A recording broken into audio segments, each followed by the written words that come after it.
I was driving alone from Albuquerque to Amarillo, a straight shot on I-40, mostly empty highway, and I'd left later than planned. By the time my fuel light came on, it was just past midnight, and the next town was 30 miles out. I pulled into a gas station at a near-empty interchange. 2 pumps lit up, a closed diner attached to the side, and one other car parked at the far end of the lot with its engine off and no one visible inside. I took pump 4, started filling up, checked my phone. When I looked up, a man was standing at pump 6. He hadn't driven in. There was no car at pump 6. He was just standing there, 1 pump away from me, with no vehicle and no fuel nozzle in his hand. Just standing in the fluorescent light at midnight, staring directly at me. I looked away, looked back, still there, still staring. My tank wasn't full. I didn't care. I pulled the nozzle out, got in my car, and locked the doors in one motion. As I started the engine, I checked my mirrors.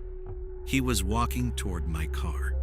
Not running, walking, steady and unhurried, like he had all the time in the world and already knew exactly where I was going. I pulled out of the station fast and got back on I-40 heading east. I watched my mirrors for the next 10 miles. At mile 8, a pair of headlights appeared behind me. They stayed exactly the same distance back for the next 20 miles, not gaining, not falling behind, just there, constant, patient. When I took the exit for Tucumcari, the headlights kept going straight. Sarah pulled into a brightly lit hotel parking lot and sat in her locked car for 40 minutes before going inside. She never found out who was in that car. She never drove that stretch of highway alone again. I had stopped at a Shell station about 12 miles outside of town on my way home from a late shift at the hospital. It was 2 a.m. I was exhausted. I just needed coffee and fuel, and I wanted to be home. The station was empty, except for a man leaning against the wall near the entrance, hood up, hands in his pockets. I clocked him when I pulled in, the way you learn to clock people when you're a woman alone at night. Noted him, filed him, kept moving. I went inside, got my coffee, paid at the counter. The cashier was behind bulletproof glass, barely looked up. I walked back out to my car. The man was now standing at my car. Not near it, at it. Standing directly beside the driver's door with his hand resting on the roof. I stopped walking. He looked at me and smiled and said, "Hey Danielle, long shift?" I did not know this man. I had never seen him before in my life. I was not wearing a name tag. I was in civilian clothes.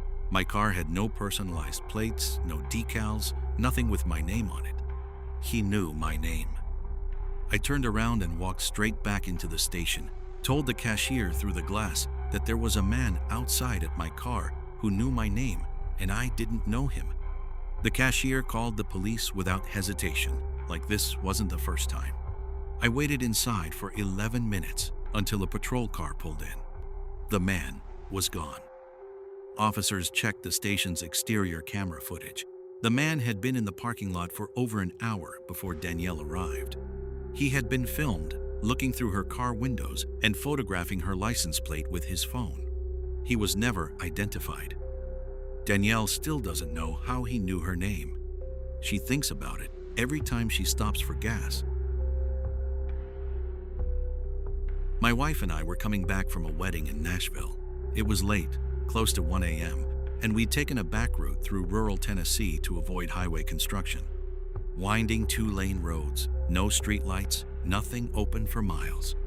When the fuel light came on, Meg pulled up her phone and found a gas station 4 miles ahead, a small independent place. One of those stations that looks like it hasn't changed since 1987. But it was open and it was there. We pulled in just after 1 a.m.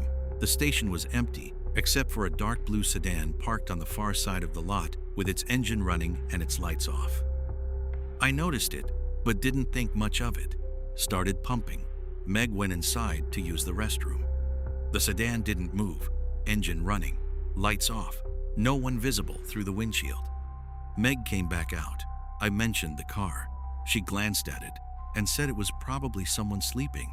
I agreed. We finished fueling, got back in our car, and pulled out of the station heading back to the 2-lane road. 30 seconds later, headlights appeared in my mirror. The sedan had pulled out behind us the moment we left, lights now on, keeping pace. I sped up slightly. It sped up. I slowed down. It slowed down. For 11 miles on a winding, unlit road in rural Tennessee, that car stayed exactly 50 feet behind us. Meg called 911. The dispatcher told her to keep driving toward town, stay on the line, and not stop under any circumstances. 2 miles from the town limits, a sheriff's deputy came from the opposite direction with his lights on. The moment the sedan saw the patrol car, it braked hard, made a sharp turn onto a dirt road, and disappeared into the dark. Deputies searched the area for over an hour. The car was never found. The license plate Meg had managed to photograph from the mirror came back as belonging to a vehicle reported stolen 3 weeks earlier in a neighboring county. Tyler told me the thing he can't stop thinking about isn't the 11 miles. It's how long that car was sitting at the station before they arrived. Engine running, lights off, waiting. Waiting for whoever pulled in next.